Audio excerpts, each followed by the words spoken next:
क्या? हाँ आज तो चलो शुरू करते हैं अपने लोग पढ़ना। क्या पढ़ रहे थे लास्ट क्लास में? लास्ट क्लास में हम लोग एक टॉपिक पढ़े थे, exception demand, exception to law of demand, है ना। अच्छा ऊपर चला गया, चलो।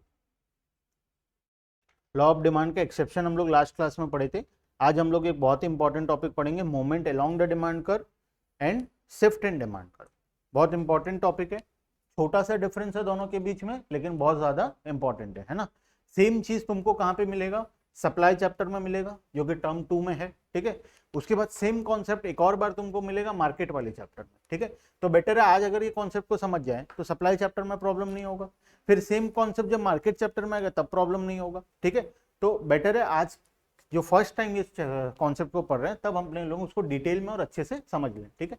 चलो, पायल, स्वप्निल, विदिशा, देखना moment along the demand curve. अच्छा ये डिफरेंस पढ़ लिए थे क्या इंडिविजुअल डिमांड है मार्केट डिमांड का? नहीं पढ़े थे शायद, इसको बाद में पढ़ते हैं, ठीक है। अपने शुरू करते हैं इंपॉर्टेंट टॉपिक, नीचे moment along the demand curve and change in,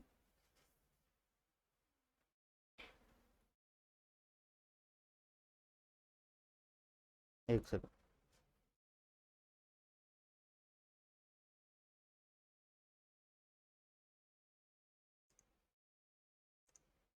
कुछ प्रॉब्लम है, एक सेकंड होल्ड करना है ना। आज प्रॉब्लम ही चल रहा है ना। 5 बजे से नहीं, 4 बजे से प्रॉब्लम चल रहा है। 5 बजे से नहीं, 4 बजे मैथ्स क्लास था, वो मैथ्स क्लास में भी प्रॉब्लम हुआ था। पहले तो पूरा बीएसएनएल फेलियर हो गया, पूरा बीएसएनएल मतलब पूरा बरगढ़ का बीएसएनएल नेटवर्क फेलियर हो गया, और नेट बीएसएनएल से ही चलता है, जितना भी वाई अपना ब्रॉडबैंड कनेक्शन है सब बीएसएनएल के थ्रू ही चलता है। टोटल बंद हो गया पहली बार। सेकंड प्रॉब्लम हुआ, वो रूम में क्लास जो होने वाला था वहां का सिस्टम में कोई प्रॉब्लम आ गई, ठीक है। 4 बजे का क्लास कैंसिल, 5 बजे फिर वो कनेक्टिविटी इशू, और 6 बजे अभी भगवान करे सब ठीक सही से चल जाए, तो आज का दिन में एटलीस्ट एक क्लास तो अच्छे से हो, है ना। चलो, moment along the demand curve and change in demand curve. सबसे पहले moment along the demand curve. अच्छा अपने एक टॉपिक पढ़े थे, याद करो, डिटर्मिनेंट्स ऑफ डिमांड, है ना। डिटर्मिनेंट्स ऑफ डिमांड और determinants of market demand. Determinants of individual demand के अंदर कितना पॉइंट था? 5 पॉइंट था। डिटर्मिनेंट्स ऑफ मार्केट डिमांड के अंदर कितना पॉइंट था? 8 पॉइंट था। पहले का 5 प्लस नया 3, तो हम लोग ओवरऑल टोटल कितना पॉइंट पढ़े थे? हम लोग टोटल 8 पॉइंट पढ़े थे चैप्टर के अंदर में, है ना। पहले 5 पॉइंट पढ़े इंडिविजुअल के अंदर, और मार्केट के अंदर 5 पुराना वाला प्लस 3 नया वाला, मतलब टोटल 8। अच्छा ये 8 पॉइंट में से हम लोग अब ये 8 पॉइंट को क्या कर रहे हैं, डिवाइड करते हैं 2 पार्ट में, एक और दूसरा 7 पॉइंट, ठीक है। फर्स्ट पॉइंट जो 8 पॉइंट टोटल पड़े थे उसमें से फर्स्ट पॉइंट था चेंज इन द प्राइस, था ना। फर्स्ट पॉइंट देख लो एक बार, याद नहीं है तो। डिटर्मिनेंट ऑफ डिमांड में फर्स्ट पॉइंट था change in price of the commodity, ठीक है। वो पॉइंट को हम लोग अलग से कंसिडर करेंगे, बाद बाकी जितना भी पॉइंट है, ठीक है, वो सारा पॉइंट कहां जाएगा? हमारे नेक्स्ट कैटेगरी के अंदर में आ जाएगा, ठीक है। अब देखो, जब प्राइस इंक्रीज होता है डिमांड क्या होता है? डिक्रीज होता है। जब प्राइस डिक्रीज होता है डिमांड क्या होता है? इंक्रीज होता है। ये तो हम पढ़े थे, और ये अब मेरे हिसाब से सबको विदाउट एनी कंफ्यूजन याद हो गया होगा, है ना। अब देखना, सबसे पहले आते हैं moment along the demand curve, ठीक है। हम जब कर्व बनाते हैं, डिमांड कर्व, याद करो डिमांड कर्व टॉपिक पढ़े थे। इसमें 2 चीज बनाया जाता है, इधर में क्वांटिटी और इधर में प्राइस। एक साइड क्वांटिटी, दूसरे साइड प्राइस, है ना। डिमांड कर्व कैसा होता है? कौन बताएगा डिमांड कर्व होता कैसा है? कहां से शुरू करूं, कहां पे कंप्लीट करूं? लेफ्ट साइड से शुरू करूं, राइट से शुरू करूं, ऊपर से शुरू करूं, नीचे से शुरू करूं? कहां से शुरू करूं और कहां पे खत्म करूं उसको? लेफ्ट से शुरू करेंगे, चलो ठीक है। अच्छा लेफ्ट में नीचे साइड से करूं या ऊपर साइड से करूं? लेफ्ट से तो मान लिया, समझ गया मैं। लेफ्ट में अब नीचे साइड से या ऊपर साइड से? ऊपर साइड से। तो डिमांड कर्व कैसा होता है? लेफ्ट टू राइट, ऊपर से शुरू होके नीचे साइड में आता है। This is left side. देखो ये लेफ्ट है, ये राइट है, ये अप है, ये डाउन है, ठीक है। तो डिमांड कर्व होता कैसा है, left to right, left side से शुरू होके किधर कंप्लीट होगा, राइट साइड में, left to right downward sloping. Downward sloping का मतलब ये ऊपर से नीचे आना, अपवर्ड स्लोपिंग का मतलब होता है नीचे से ऊपर जाना। तो left to right downward sloping हम लोग कर्व को बोलते हैं, ठीक है। डिमांड कर्व क्या होता है, लेफ्ट से शुरू होकर राइट में कंप्लीट होता है और डाउनवर्ड स्लोपिंग होता है। डाउनवर्ड स्लोपिंग का मतलब ये कि वो ऊपर से शुरू होकर नीचे में जाके कंप्लीट होगा, ठीक है। अब देखना, ध्यान से देखना,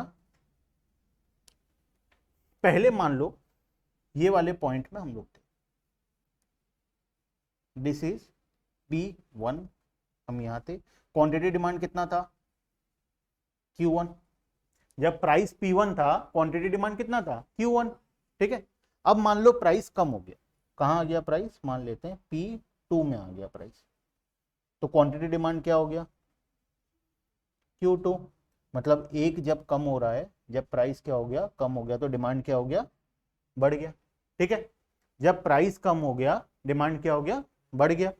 सेम अगर हम इसका ऑपोजिट लें तो प्राइस को एक बार बढ़ा के देख लेते हैं, कहां ले जाते हैं, P3 में ले जाते हैं, ठीक है। जब प्राइस P3 हो गया तो डिमांड क्या हो गया, कम होके Q3 हो गया। अब देखना, स्टार्टिंग में मैं कौन से पॉइंट में खड़ा था, मैं पॉइंट ए में खड़ा था, वो कहां पे था, ये। जब प्राइस कम हुआ तब मैं कहां शिफ्ट हो गया, पॉइंट बी में, और जब फिर से प्राइस चेंज हुआ तब मैं कहां शिफ्ट हो गया, पॉइंट सी में। हर बार ये चीज देखना, मैं सेम कर्व के ऊपर, मेरा कर्व चेंज नहीं हुआ, मैं पहले भी कर्व डिमांड कर्व D1 के अंदर था, पॉइंट बी भी D1 के ऊपर है, पॉइंट सी भी D1 के ऊपर ही है। मतलब मेरा कर्व एक बार भी चेंज नहीं हुआ, भले प्राइस इंक्रीज हुआ भले प्राइस डिक्रीज हुआ, हम हमेशा कौन से कर्व के ऊपर थे, हम डिमांड कर्व के ऊपर ही थे। कौन सा डिमांड कर्व, जो ओरिजिनल डिमांड कर्व था उसी डिमांड कर्व के ऊपर थे। इसको हम बोलते हैं movement along the demand curve, मतलब जहां पे डिमांड कर्व चेंज नहीं होता है, सेम डिमांड कर्व के ऊपर हम लोग करते हैं, अलोंग द डिमांड कर्व, ठीक है। और दूसरा टॉपिक जो हम पढ़ेंगे वो है शिफ्ट इन डिमांड कर्व। मतलब जब दूसरे टॉपिक में क्या होगा, डिमांड कर्व पूरा का पूरा शिफ्ट हो जाएगा, मतलब जब हम पुराने डिमांड कर्व जो था वो शिफ्ट होके एक नया डिमांड कर्व बनेगा, ठीक है। वो कैसे बनेगा वो हम नेक्स्ट टॉपिक में देखेंगे। अभी फिलहाल के लिए टॉपिक समझ में आ रहा है, movement along the demand curve, मतलब हम लोग कहां पे खड़े हैं, सेम डिमांड कर्व के ऊपर खड़े, ठीक है। मतलब movement along the demand curve के अंदर हम लोग, हमारा डिमांड कर्व कभी भी चेंज नहीं होता, हम सेम डिमांड कर्व में अलग अलग पॉइंट में बार बार शिफ्ट होते हैं, ठीक है।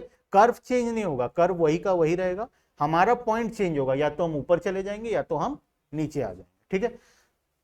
चेंज इन क्वांटिटी डिमांड, इसका नाम देखो, नाम बहुत इंपॉर्टेंट है यहाँ पे, एक टॉपिक का 3-4 नाम है, ठीक है। और एग्जाम में क्वेश्चन जब भी आता है, हेडिंग में जो नाम दिया है ना उसको छोड़ के अंदर जो लिखा हुआ नाम है ना वहां से ज्यादातर क्वेश्चन आता है, ठीक है। तो नाम को हमेशा से सही तरीके से याद रखना है।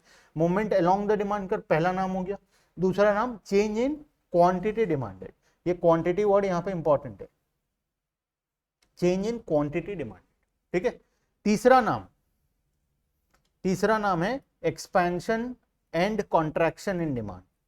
एक एक्सपेंशन, दूसरा कॉन्ट्रैक्शन। एक्सपेंशन किसको बोलेंगे, जब डिमांड बढ़ेगा, और कॉन्ट्रैक्शन किसको बोलेंगे, जब डिमांड कम होगा। तो इसका तीसरा नाम क्या हो गया, expansion and contraction in demand. एक और लिख लो यहां पे, एक्सपेंशन एंड कॉन्ट्रैक्शन इन। तुम जनरली क्या होता है, हम लोग हेडिंग पढ़ के चले जाते हैं एग्जाम में, है ना, फटाफट पढ़ने के चक्कर में, रिवीजन करने के चक्कर में हेडिंग पढ़ लेते हैं और हम सोचते हैं हमको याद है, आता है। क्वेश्चन एग्जाम में क्या पूछेगा, what do you mean by expansion in demand, तुम बोलोगे कौन सा हेडिंग में था ये तो कहीं नहीं था, हेडिंग में नहीं लिखा है, ये अंदर में टॉपिक के अंदर में लिखा हुआ है, ठीक है। सेम चीज का नाम है expansion and contraction in demand, clear है। देखो अब इसका और भी नाम आएगा, ठीक है, 3 नाम हुआ है अभी तक, और भी नाम आने वाला है सेम टॉपिक का। तो जब क्वेश्चन आएगा वो कोई भी नाम दे सकता है, तो हमको याद रखना है कि सेम टॉपिक का बहुत सारा नाम था, वो सेम चीज के बारे में ही पूछ रहा है, ठीक है। देखना, अब सबसे पहले आते हैं, पूरा डिटेल में रीड हम लोग थोड़ी देर बात करेंगे, पहले आते हैं expansion in demand and contraction in demand. अच्छा, एक्सपेंशन इन डिमांड वर्ड का क्या मतलब है, डिमांड इंक्रीज हो रहा है या डिक्रीज हो रहा है, एक्सपैंड हो रहा है मतलब इंक्रीज हो रहा है, इसमें क्या हो रहा है, डिमांड इंक्रीज हो रहा है। अच्छा, अब डिमांड इंक्रीज कब होता है? जब प्राइस कम होता है। तो यहाँ पे देखो ओरिजिनल पॉइंट कौन सा था ग्राफ में? ए पॉइंट में थे हम लोग ओरिजिनली। जब प्राइस कम हो गया, कहाँ आ गया प्राइस? 10 रुपए से 15 रुपए में आ गया, तब हमारा डिमांड 100 यूनिट से कितना में बढ़ के हो गया? 150 यूनिट्स में बढ़ गया। तो हम लोग कौन से पॉइंट से कौन से पॉइंट में शिफ्ट हुए? ए पॉइंट से शिफ्ट होके कहाँ चले गए हम लोग? बी पॉइंट के ऊपर चले गए। देखना, ध्यान रखना, यहाँ पे भी देखो ग्राफ सेम ही है, हम सेम ग्राफ में आगे पीछे घूम रहे हैं, हमारा ग्राफ चेंज नहीं हुआ है अभी तक, ठीक है। इसको हम बोलते हैं एक्सपेंशन इन डिमांड। सेम अगर देखें contraction in demand, next topic में किसको बोलेंगे कॉन्ट्रैक्शन? जब डिमांड कम होगा, कॉन्ट्रैक्ट होगा, कॉन्ट्रैक्ट होने का मतलब कम होना, ठीक है। तो जब पहले हम कहां थे? ए पॉइंट में थे, जब प्राइस कितना था? 20 रुपए, क्वांटिटी डिमांड कितना था? 100 यूनिट। प्राइस बढ़ गया, प्राइस बढ़ने से क्या होगा? डिमांड कम होगा, तो डिमांड कम होकर कितना हो गया? 70 यूनिट्स हो गया, ठीक है, क्लियर है। तो पॉइंट ए से हम कहां शिफ्ट हो गए? पॉइंट बी में शिफ्ट हो गए। अभी भी वही चीज, सेम चीज ध्यान रखना, ग्राफ अभी भी सेम ही है, इसीलिए इसका नाम ही है टॉपिक का movement along the demand curve. मतलब सेम डिमांड कर्व में हम लोग मूवमेंट कर रहे हैं, पॉइंट ए से बी में, बी से सी में, सी से डी में, लेकिन हमारा ग्राफ अभी तक चेंज नहीं हुआ है, क्लियर है। चलो अब देखो, अब आते हैं ऊपर, यहाँ पे कुछ और नाम वगैरह है, थ्योरी टॉपिक है, उसको डिस्कस कर लेते हैं। When quantity demand of a commodity changes due to change in its price, marking करना प्राइस वर्ड को, प्राइस वर्ड को मार्किंग करना। Keeping other factor constant is known as change in quantity demand, ठीक है। It is graphically expressed as movement along the same demand का, ठीक है। अच्छा, ये अब क्यों हो रहा है चेंज? डिमांड बढ़ रहा है या कम हो रहा है? सिर्फ एक फैक्टर के वजह से। कौन सा फैक्टर है वो? प्राइस। याद है अभी जस्ट हम लोग डिस्कस किए थे, नीचे एग्जांपल भी लिए, तो किसका एग्जांपल लिए? प्राइस का एग्जांपल लिए थे। प्राइस कम हो गया, जब प्राइस बढ़ाए तब भी हम सिर्फ प्राइस को ही, तो बाकी जो 7 फैक्टर और है, क्या क्या था 7 फैक्टर में? एक दो ठो बता दो कोई सा। सीजन वेदर था, कॉम्पोजिशन ऑफ पॉपुलेशन था, साइज ऑफ द पॉपुलेशन था, उसके बाद एजेस, वो कॉम्पोजिशन के अंदर आ गया ना, कॉम्पोजिशन के अंदर सब कुछ आ गया, मेल फीमेल एज वाइज सब कुछ आ गया कॉम्पोजिशन के अंदर। और क्या टॉपिक था? टेस्ट एंड प्रेफरेंस था, कॉम्प्लीमेंट्री गुड्स सप्लीमेंट्री गुड्स वाला था, change in price of related goods, future expectation of change in price point था, इनकम ऑफ द कंज्यूमर था। तो इस प्रकार का बाकी सारा पॉइंट था। हम लोग क्या वो पॉइंट को चेंज किए? अभी हम लोग किसी भी पॉइंट को चेंज नहीं किया। हम यहाँ पे ये नहीं देख रहे कि इनकम बढ़ने से क्या होगा, हम सिर्फ एक ही फैक्टर को चेंज कर रहे हैं, वो फैक्टर का नाम क्या है? Price of the commodity. मतलब ये पूरा का पूरा टॉपिक कौन से फैक्टर के ऊपर बेस्ड है? सिर्फ एक फैक्टर, वो है प्राइस। जब प्राइस चेंज होता है उस केस में क्या होता है? हमारा movement along the same demand curve. हम सेम डिमांड कर्व में क्या करते हैं? मूव करते हैं, एक पॉइंट से दूसरे पॉइंट, दूसरे पॉइंट से तीसरे पॉइंट, ठीक है। There can be either downward movement, expansion in demand, और upward movement, contraction in demand along the same demand, ठीक है। नेक्स्ट सबसे पहले आता है expansion in demand. Expansion in demand पढ़ लेते हैं, क्या लिखा है? Expansion in demand refers to rise in the quantity demanded due to fall in the price of commodity. Reason क्या लिखा है? Fall in the price of the commodity. क्या यहाँ पे कोई और फैक्टर लिखा है? नहीं लिखा है। तो ये किस लिए होता है? सिर्फ और सिर्फ प्राइस के चेंजेस की वजह से होता है। आउट ऑफ 8 फैक्टर्स सिर्फ एक फैक्टर में जब चेंज आएगा, वो है प्राइस, उस फैक्टर में जब चेंज आएगा तभी हमारा एक्सपेंशन एंड कॉन्ट्रैक्शन होगा, ठीक है। Other factor remaining constant. Other factor मतलब कौन सा फैक्टर? बाकी के 7 फैक्टर, ठीक है। एक फैक्टर तो प्राइस हो गया जिसको हम चेंज करेंगे, बाकी जो 7 फैक्टर हो गया वो सारा क्या रहेगा? कांस्टेंट रहेगा, ठीक है। It leads to downward movement along the same curve. यहाँ पे एक एग्जांपल दिया है, इसका नाम और नाम लिखा गया, देखो। It is also known as extension in demand और इंक्रीज इन क्वांटिटी डिमांडेड। कितना ठो नाम हो गया अभी तक? 5 ठो नाम हो गया, ठीक है। क्या क्या 5 ठो नाम हुआ? हेडिंग में 3 ठो नाम, movement along the demand curve, change in quantity demand, expansion and contraction इन। सारा प्राइस की वजह से जो चेंज हो रहा है उसका नाम है। अब बाकी फैक्टर की वजह से नेक्स्ट टॉपिक में आ रहा है, ठीक है, उसका भी फिर 5 ठो नाम है, ठीक है। कौशल्या, मुस्कान, प्रथमेश, स्वप्नील, ठीक है। हाँ एमसीक्यू, इस बार एग्जाम में एमसीक्यू है सारा एग्जाम। अभी टर्म 1 तो 100% एमसीक्यू होगा, ठीक है। टर्म 2 में कोविड का केसेस के ऊपर डिपेंड करता है, गवर्नमेंट ऐसा बोला है सीबीएसई। अगर उस टाइम कोई ऐसा कोविड वाला सिचुएशन नहीं रहेगा, सब कुछ ओपन रहेगा, तो वो रिटर्न करवाएगा, और इन केस अगर ऐसा कुछ होता है तो वो फिर से एमसीक्यू ही होगा। ठीक है, हाँ पूरा एमसीक्यू। बढ़िया है ना, मजा है ना।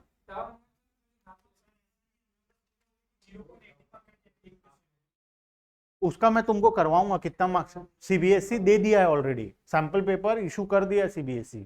मार्किंग स्कीम, किस किस प्रकार का क्वेश्चन आएगा, सारा क्वेश्चन एमसीक्यू तो होगा, एमसीक्यू में भी फिर वैसा वाला क्वेश्चन होगा ना, यहाँ पे एक पैसेज दे देगा, उसके अगेंस्ट में 5 क्वेश्चन पूछेगा, एसर्शन रीजनिंग क्वेश्चन होगा। तो इस प्रकार का सब दे दिया ऑलरेडी सीबीएसई। मैं एक दिन क्लास में क्वेश्चन पेपर डिस्कस करवाऊंगा, ठीक है, कैसा कैसा क्वेश्चन कितने कितने मार्क्स का आने वाला है।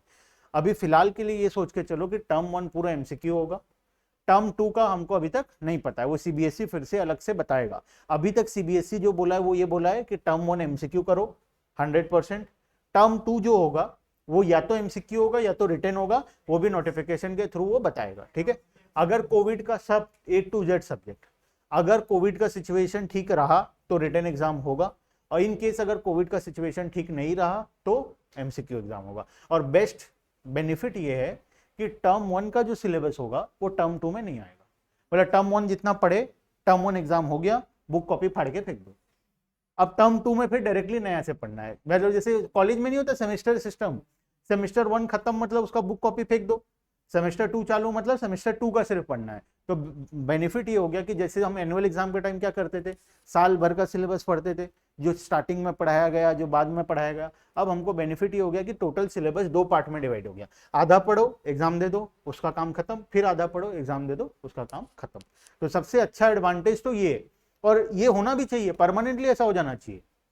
क्या मतलब है बोलो ना, डिमांड चैप्टर आज अपने पढ़ रहे हैं, ठीक है, आज तो छोड़ो डिमांड पढ़े, पहला चैप्टर नंबर 1 इंट्रोडक्शन कब पढ़े थे, 1 महीना पहले पढ़े थे, मतलब या तुम तो अभी पढ़े थे, बैच 1 वाले का सोचो अप्रैल में पढ़े थे, उनसे नेक्स्ट मार्च में एग्जाम लिया जाएगा। ये ठीक है सिस्टम, ठीक है, ऑब्वियसली ठीक नहीं है। बेटर सबसे एफिशिएंट सिस्टम ये है जो इंटरनेशनल एग्जाम्स में भी होता है। इंडिया वाले तो इनएफिशिएंट है, जो इंटरनेशनली जितना भी एग्जाम्स होता है वो सारे सेमेस्टर सिस्टम में होता है। एक सेमेस्टर पढ़ो अच्छे से, क्वेश्चन टफ दो ना, कोई मना कर रहा है क्या, क्वेश्चन डिफिकल्ट क्वेश्चन दो, कम चैप्टर दो, अच्छे से पढ़ेगा इंसान, पढ़ने का टाइम तो मिलेगा, सारा चैप्टर का सारा कॉन्सेप्ट को पढ़ेगा तो कम से कम। और तुम रट्टा लगवाओगे, 15 चैप्टर बार बार पढ़वाओगे, साल में एक साथ दोगे, एक चैप्टर से एक क्वेश्चन दोगे, उसके लिए आधा बच्चा पढ़ के नहीं जाएगा, सोचेगा ये चैप्टर 2 पढ़ ले, ये मैं पढ़ लूंगा, दोनों एक दूसरे को बता देंगे, काम खत्म। यही तो होता है, यही तो होता है 11th एग्जाम में। और क्या होता है, 3 चैप्टर 2 पढ़ ले, 3 वो पढ़ लेगा, 3 वो पढ़ लेगा, तीनों एक दूसरे को बता देंगे, काम खत्म। ऊपर से फिर एमसीक्यू है और अच्छा हो जाएगा। तो एफिशिएंट सिस्टम ये है, सबसे बेस्ट सिस्टम ये है, एग्जाम हमेशा से टर्म सिस्टम में ही होना चाहिए। ठीक है, ये जो नया एक आया है ना new education policy, new education policy एक आया है गवर्नमेंट का 2020 में, वो जब इंप्लीमेंट होगा उसमें सिस्टम ही ऐसा है कि 9th क्लास से सारा एग्जाम टर्म सिस्टम में हो जाएगा। 9th में भी 2 टर्म एग्जाम होगा, पहला टर्म पढ़ो खत्म काम, बुक कॉपी फेंको, टर्म 2 अगेन पढ़ो, बुक कॉपी फेंको। बेटर है, टर्म 1 का टर्म 2 में नहीं आएगा, टर्म 2 का टर्म 1 में नहीं आएगा। 9, 10, 11, 12 चारों। और एक बेनिफिट का बात यह है कि जैसे अकाउंट सब्जेक्ट, तुमको कॉमर्स फील्ड में जाना है, ठीक है, तुमको अकाउंट मतलब ये सीखना, कॉमर्स जाना है, सीए वगैरह बनना है, तुमको फिजिक्स केमिस्ट्री से कोई लेना देना नहीं है, तुमको 9th से पढ़ा दिया जाएगा कॉमर्स। मतलब 9th में अब तुम चूज करोगे तुमको कॉमर्स लेना है, साइंस लेना है, आर्ट्स लेना है, क्या लेना है, ठीक है। और 9th, 10th, 11th, 12th 4 साल तुम लोग कॉमर्स पढ़ोगे, ठीक है। 2 साल जैसे पढ़ रहे हैं 11th, 12th, उतना ज्यादा नॉलेज नहीं आ पा रहा है। 9, 10, 11, 12 4 साल पढ़ाया जाएगा। नहीं नहीं नहीं, 9th का जो सब फिजिक्स केमिस्ट्री हट जाएगा तुम्हारे लिए। जैसे तुम अभी 11th में आके चूज कर रहे हो कॉमर्स साइंस, 9th से चूज करने लग जाओ, 9th में ही चूज कर लो तुमको कॉमर्स फील्ड में जाना है या साइंस फील्ड में जाना है। और बेनिफिट का बात यह है कि मान लो मुझे फिजिक्स बहुत पसंद है, मैं कॉमर्स का बच्चा हूं, मुझे खाली फिजिक्स बहुत अच्छा लगता है, या मान लो बायोलॉजी बहुत अच्छा लगता है, फिजिक्स मुझे पसंद नहीं, केमिस्ट्री मुझे पसंद नहीं, मुझे साइंस में कोई करियर नहीं बनाना, मुझे बायोलॉजी पढ़ना है नॉलेज के लिए और मुझे अपना कॉमर्स पढ़ना है, तो तुम बायोलॉजी एक सब्जेक्ट ले सकते हो। तुम कॉमर्स पढ़ोगे साथ में साइंस का भी 1-2 सब्जेक्ट ले सकते हो। मतलब तुम अपना कोर्स खुद बनाओ, तुमको क्या क्या सब्जेक्ट पढ़ना है। तुमको बायोलॉजी पढ़ना है बायोलॉजी, फिजिक्स पढ़ना है फिजिक्स, अकाउंट्स पढ़ना है साथ में अकाउंट्स ले लो, इकोनॉमिक्स पढ़ना है इकोनॉमिक्स ले लो, बीएसटी नहीं पढ़ना है मत लो। जो पढ़ना है तुम अपना 5 सब्जेक्ट खुद सिलेक्ट करो। मतलब तुमको ऑप्शन दिया जाएगा, वैरायटी ऑफ ऑप्शन, जिसमें से 5 सब्जेक्ट तुमको मेन में सिलेक्ट करना है कि तुम क्या पढ़ना चाहते हो। तो हर इंसान के लिए कस्टमाइज सिलेबस होगा कि जिसको जो पढ़ना है। लेकिन ये इसका प्रॉब्लम ये है कि स्कूल वाले ये ऑप्शन प्रोवाइड नहीं करें। अब हर बच्चा के लिए अलग अलग क्लास होगा क्या? पॉसिबल है? नहीं है। तो स्कूल वाले क्या करेंगे, अलग अलग ग्रुप बनाएंगे कि ग्रुप 1 ये 5 सब्जेक्ट, ग्रुप 2 ये 5 सब्जेक्ट, ग्रुप 3 ये 5 सब्जेक्ट। तुम ग्रुप चूज करोगे, ग्रुप 1 में तुमको रहना है, 2 में रहना है, 3 में रहना है। पॉसिबल नहीं है ना, तुम साइंस, तुम फिजिक्स लिए, तुम केमिस्ट्री ले लिए, तुम बायोलॉजी ले लिए, सब अकाउंट्स भी ले लिए। स्कूल वाले कैसे पढ़ाएंगे? ट्यूशन वाला तो वो अपना फिजिक्स ट्यूशन चला जाएगा, वो अपना बायोलॉजी चला जाएगा, वो अपना चला जाएगा। स्कूल वाले तो फंस गए। स्कूल वाले तुमको एक साथ पढ़ा नहीं सकते। अब 3 सेक्शन बनाएंगे तुम्हारे लिए, मैं मैथ्स ले लूंगा, वो अकाउंट्स ले लेगी, वो बीएसटी ले लेगी, खत्म, 15 सेक्शन हो गया। कैसे पढ़ेंगे, है ना? तो स्कूल वाले ये काम नहीं करेंगे। स्कूल वाले तुमको वैसा ऑप्शन देंगे।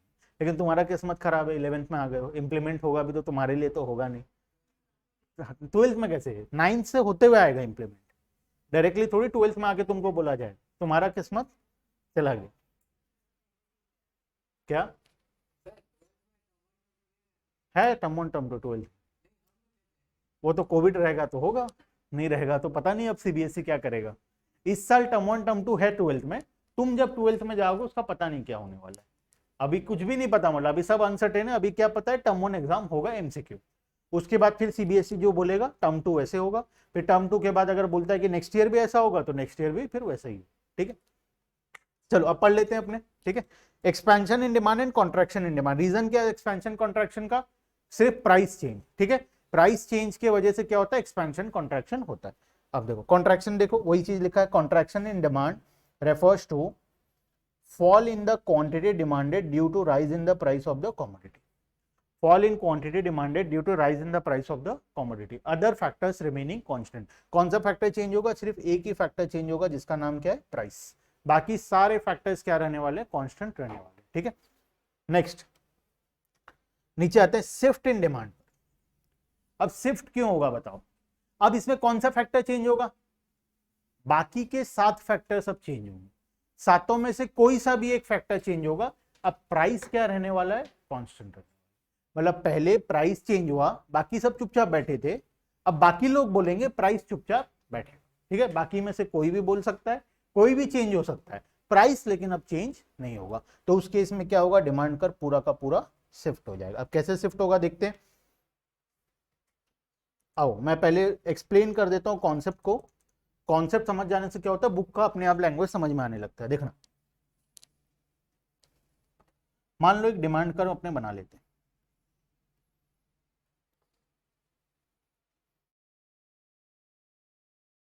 ओरिजिनली प्राइस था जिसमें डिमांड कितना था।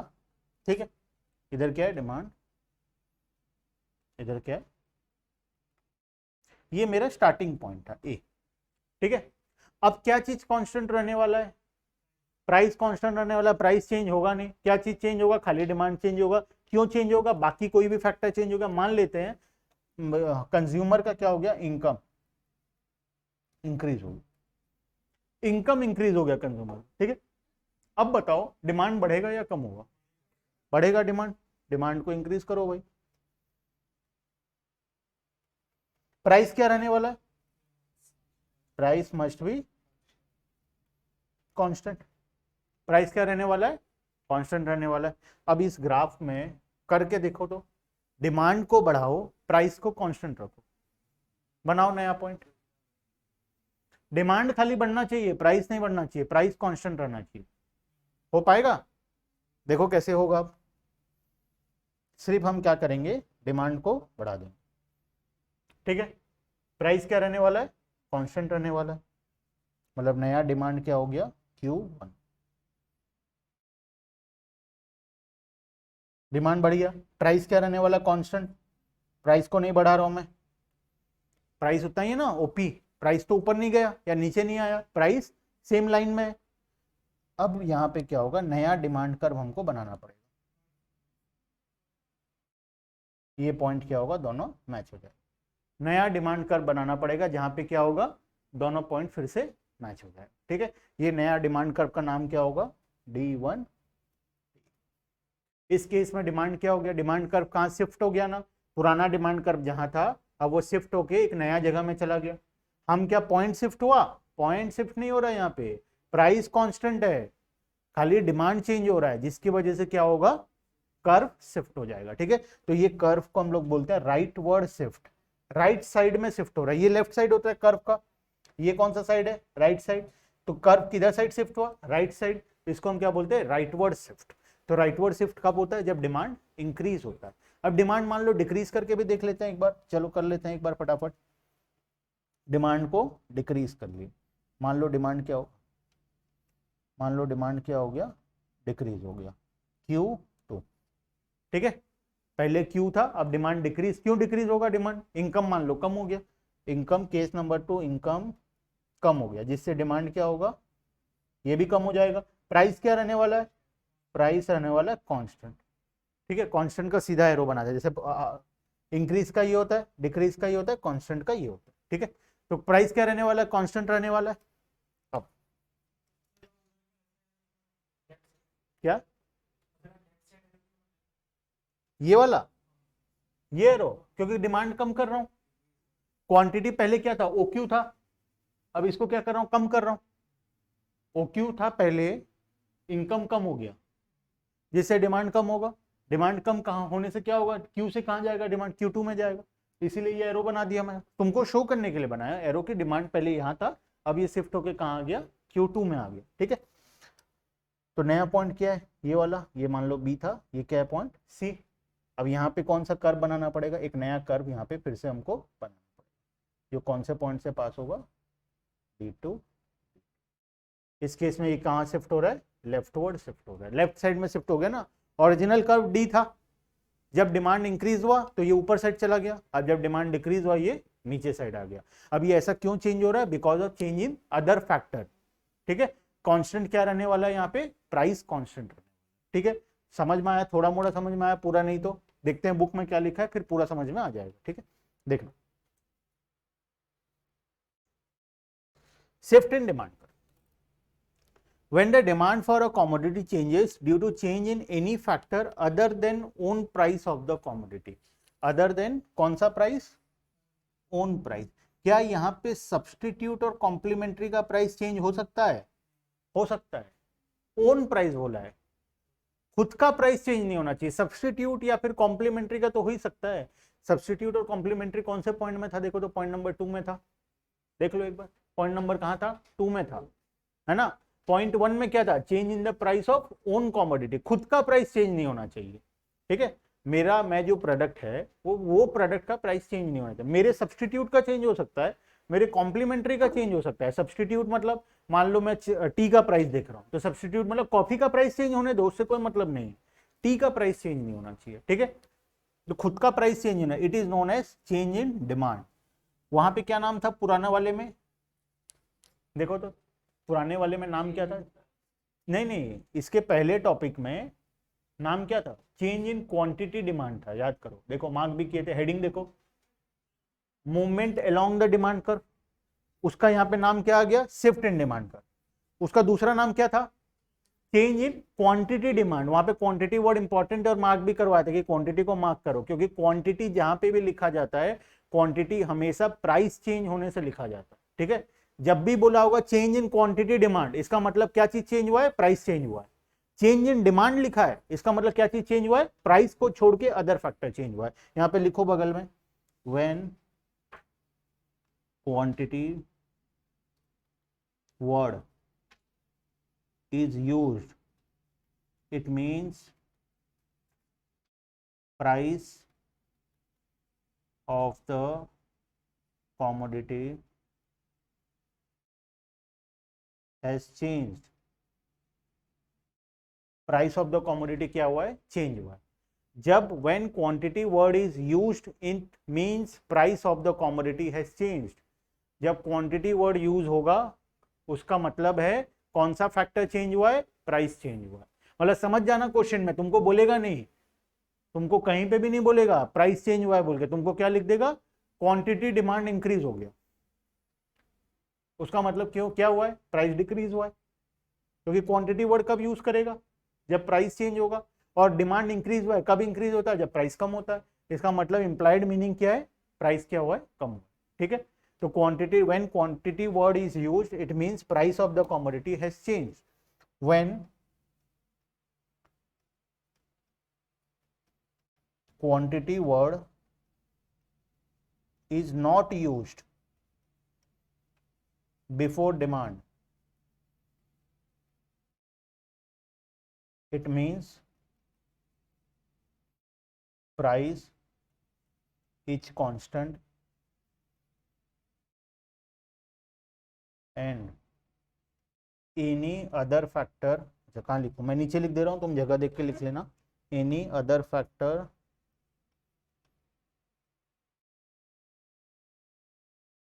it means price is constant and any other factor out of 7 remaining factor has changed। जब क्वांटिटी वर्ड यूज कर देगा उसका मतलब यह क्या है, प्राइस कांस्टेंट। जब क्वांटिटी वर्ड यूज नहीं करेगा तब उसका मतलब क्या है, प्राइस क्या है, कांस्टेंट है। क्या चेंज हुआ है, कोई भी एक factor out of remaining 7 factors, total 8 factor पड़े थे जिसमें से एक फैक्टर प्राइस था, प्राइस क्या है, कांस्टेंट है, बाकी सातों में से कोई एक फैक्टर क्या हुआ है, चेंज हुआ है। ठीक है, याद रहेगा, इसको याद रखना बहुत इंपॉर्टेंट है, बिकॉज कंफ्यूजन होता है ऊपर वाले टॉपिक और नीचे वाले टॉपिक में। एग्जाम में बस वो एक ही कंफ्यूजन का है कि कहीं पे चेंज इन क्वांटिटी डिमांड दिया होगा, हम क्या लिख के आएंगे, चेंज इन डिमांड लिख के आएंगे। कहीं पे चेंज इन डिमांड दिया होगा, हम क्या लिख के आएंगे, चेंज इन क्वांटिटी डिमांड लिख के आएंगे। ठीक है, तो प्रॉब्लम खाली यही होता है, इसके अलावा टॉपिक बहुत ही ईजी है। ठीक है, प्रॉब्लम खाली दोनों के बीच में कंफ्यूजन का आता है और कोई प्रॉब्लम नहीं आता एग्जाम में। ठीक है, देखना अब देखो कौन से फैक्टर्स चेंज होने से होगा, वो प्राइस कहीं पे भी लिखा है, प्राइस ऑफ सब्सटीट्यूट लिखा है, ओन कमोडिटी नहीं लिखा है, प्राइस ऑफ कॉम्प्लीमेंट्री लिखा है, खुद का प्राइस नहीं लिखा है। Change in income, change in taste and preference, expectation of change in price, change in population, change in distribution of income, change in season and weather. ठीक है, अब इसका नाम देखो, नामकरण बहुत सारा हुआ है। पहला नाम, दो नाम तो हो चुका है ऑलरेडी। क्या था पहला नाम, शिफ्ट इन डिमांड कर, दूसरा नाम क्या था, change in demand, change in quantity demand नहीं, चेंज इन डिमांड। तीसरा नाम राइट वर्ड शिफ्ट, उसके एग्जांपल में क्या था, वो वाले ऊपर वाले में सेम चीज का क्या नाम था, एक्सटेंशन इन डिमांड। ठीक है, एक्सटेंशन इन डिमांड था, उसी का यहाँ पे क्या नाम है, राइट वर्ड शिफ्ट है। और एक नाम क्या है, आउटवर्ड शिफ्ट। आउटवर्ड शिफ्ट मतलब बाहर साइड शिफ्ट होना, आउटवर्ड शिफ्ट का मतलब बाहर साइड शिफ्ट होना। और एक नाम क्या है, फॉरवर्ड शिफ्ट, फॉरवर्ड शिफ्ट। और एक नाम क्या है, अपवर्ड शिफ्ट। ठीक है, मतलब वहां पे जो एक नाम था, क्या नाम था, एक्सटेंशन एंड डिमांड, उसका सेम कॉन्सेप्ट का यहाँ पे कितना ठो नाम है, 4 ठो। एग्जाम में पूछ देगा अपवर्ड शिफ्ट, अब ये क्या होता है भाई, है ना, सेम ही तो कॉन्सेप्ट है, खाली नाम अलग है, तो हमको नाम थोड़ा सा क्या रखना है, याद रखना।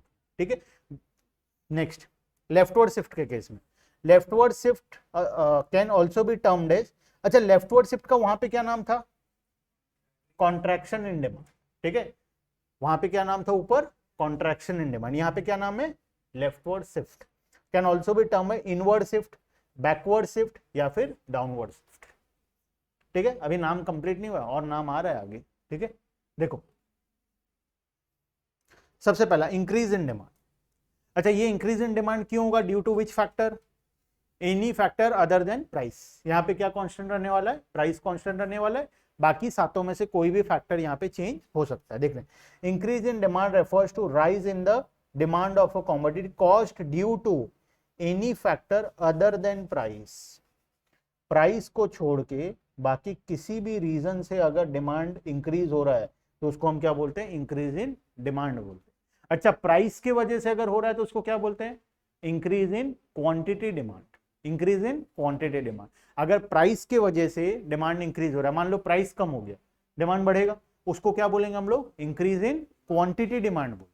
और इंक्रीज इन डिमांड किसको बोलेंगे, जब प्राइस को छोड़ के बाकी सातों फैक्टर में से कोई भी फैक्टर चेंज होगा तो उसको हम क्या बोलेंगे, increase in demand. Clear of the commodity, in this case demand rises as the same price और demand remains same even at the higher price. देखो प्राइस यहाँ पे सेम है, डिमांड क्या हो रहा है, खाली बढ़ रहा है, जिसके वजह से ओरिजिनल डिमांड कर्व डी था, नया डिमांड कर्व क्या बन गया, D1 बन गया। ठीक है, सेम अभी ग्राफ बना के पढ़े थे अपने, सेम ग्राफ दिया हुआ। नेक्स्ट नीचे टॉपिक में आ जाते हैं, क्या है, डिक्रीज इन डिमांड। ठीक है, क्या लिखा है डिक्रीज इन डिमांड, देखो, decrease in demand refers to fall in the demand of a commodity cost due to any factor other than own price. Price को छोड़ के किसी और रीजन से अगर डिमांड कम हो रहा है, जैसे कि इनकम कम हो गया, टेस्ट एंड प्रेफरेंस चेंज हो गया, कोई भी फैक्टर अदर देन प्राइस के वजह से चेंज हो रहा है, तो उसको हम क्या बोलेंगे, डिक्रीज इन डिमांड। अच्छा, प्राइस के वजह से अगर डिमांड डिक्रीज हो रहा है तो उसको क्या बोलेंगे, डिक्रीज इन क्वांटिटी डिमांड। मतलब एक क्वांटिटी वर्ड का फर्क है। ठीक है, तुमको लगेगा क्वांटिटी तो जनरल सा वर्ड है, लेकिन यहाँ पे क्वांटिटी वर्ड कब लगता है, जब प्राइस को हम लोग देखते हैं। जब प्राइस को नहीं देखते हैं तो क्वांटिटी वर्ड भी हम लोग नहीं लगाते। ठीक है, देखना अब इस केस में ओरिजिनल डिमांड क्या था, ए पॉइंट पे था, जब डिमांड 100 यूनिट था, प्राइस कितना था, 20 था। अब डिमांड कम हो गया, प्राइस अभी भी कांस्टेंट है, 20 का 20। ठीक है, डिमांड कर्व कहाँ हो गया, शिफ्ट हो गया, किधर साइड, अंदर साइड डिमांड कर्व शिफ्ट हो गया। ओरिजिनल डिमांड कहाँ था, डी, नया डिमांड कर्व क्या बन गया, D1 बन गया। ठीक है, अच्छा, अब दोनों के बीच में डिफरेंस जो है वो तुम लोगों को मैं होमवर्क दे रहा हूं, लिखना है, कोशिश करना है लिखने का। ठीक है, अगर इनकेस नहीं होगा तो मैं नेक्स्ट क्लास में डिस्कस करवा दूंगा दोनों का। मीनिंग दोनों का पता है, moment along the demand curve, shift in demand curve, effect on demand curve. एक में क्या होता है, सेम डिमांड कर्व खाली पॉइंट शिफ्ट होता है ऊपर नीचे, दूसरे में क्या होता है, पूरा का पूरा डिमांड कर्व शिफ्ट हो जाता है। लास्ट है कॉजेस, रीजन क्यों होता है, एक चेंज इन प्राइस की वजह से होता है, दूसरा अदर देन प्राइस, प्राइस वहां कांस्टेंट रहता है, बाकी सातों फैक्टर में से कोई सा एक चेंज होता है।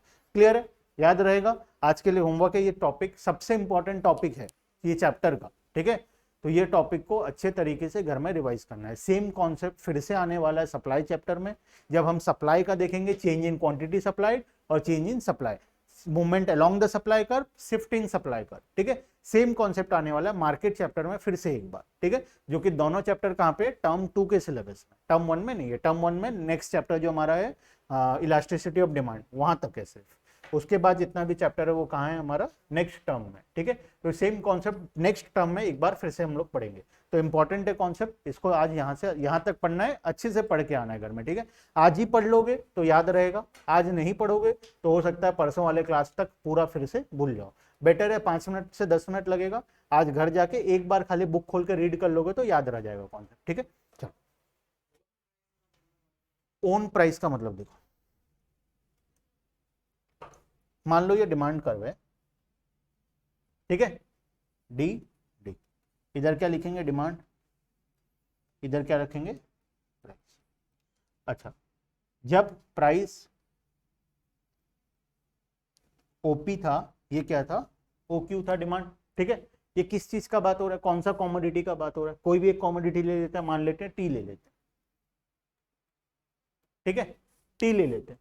अब टी का प्राइस बढ़ेगा या कम होगा, उसको हम क्या बोलते हैं, चेंज इन ओन प्राइस। हम जिस कॉमोडिटी का बात कर रहे हैं, अगर इसका प्राइस इंक्रीज या डिक्रीज होता है, इसका मतलब होता है ओन प्राइस, खुद का प्राइस। हम टी के बारे में पढ़ रहे हैं, तो टी का प्राइस अगर चेंज होगा तो उसको हम क्या बोलेंगे, चेंज इन ओन प्राइस। तो चेंज इन ओन प्राइस के केस में क्या होगा, ये या तो बढ़ेगा या तो कम होगा। लेकिन अगर टी के बारे में हम पढ़ रहे हैं और अचानक से क्या हो गया, कॉफी का प्राइस इंक्रीज हो गया, तो क्या इसका चेंजेस ये ग्राफ में आएगा, ये ग्राफ किसका है, ये तो टी का ग्राफ है ना, ये सब्सटीट्यूट गुड्स है।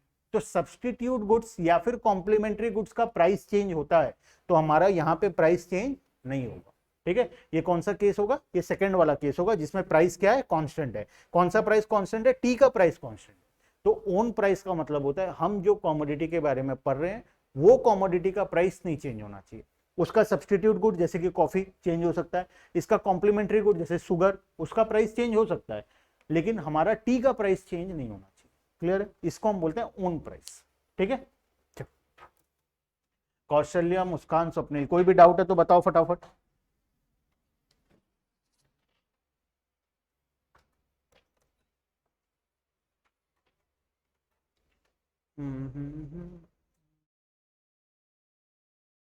कौशल्या नहीं है, चलो ठीक है, वेरी गुड। बाकी मुस्कान, स्वप्निल, कोई भी डाउट अगर होगा इन केस तो व्हाट्सएप करना, और इनकेस अगर कोई टॉपिक अगर नहीं समझ में आता है कभी भी, तो वो बताना है इमीडिएटली। मुझे पता कैसे चलेगा ऑनलाइन, एटलीस्ट ऑनलाइन वाले का तो पता नहीं चलता है ना, बाकी यहाँ वाले बच्चों का पता चल जाता है चेहरा देख के कि नहीं समझ में आया, लेकिन ऑनलाइन वाले का तो चेहरा नहीं दिख रहा है, तो तुम तो जब तक बोलोगे नहीं तब तक समझ में नहीं आएगा, है ना। तो हम एक कॉन्सेप्ट को 5 बार पढ़ सकते हैं, कोई दिक्कत नहीं है, 5 दिन तक भी पढ़ सकते हैं सेम कॉन्सेप्ट को, लेकिन समझ में आना चाहिए, ठीक है। तो बता देना जब भी समझ में ना आए कोई भी कॉन्सेप्ट, तुम सिर्फ लिख देना सर प्लीज रिपीट, हम लोग पूरा का पूरा क्लास को ही रिपीट कर देंगे एक बार, ठीक है। चलो बाय बाय।